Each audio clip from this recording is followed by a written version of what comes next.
Click the subscribe button, hit the bell icon to never miss another update. Guests in Islam.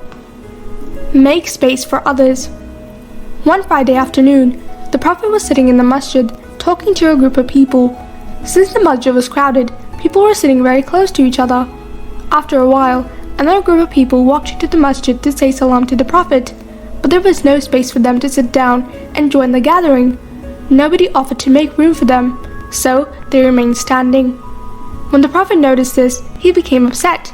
He turned to the people sitting and said, "The akhlaq of a good Muslim is to make room for those who have just entered."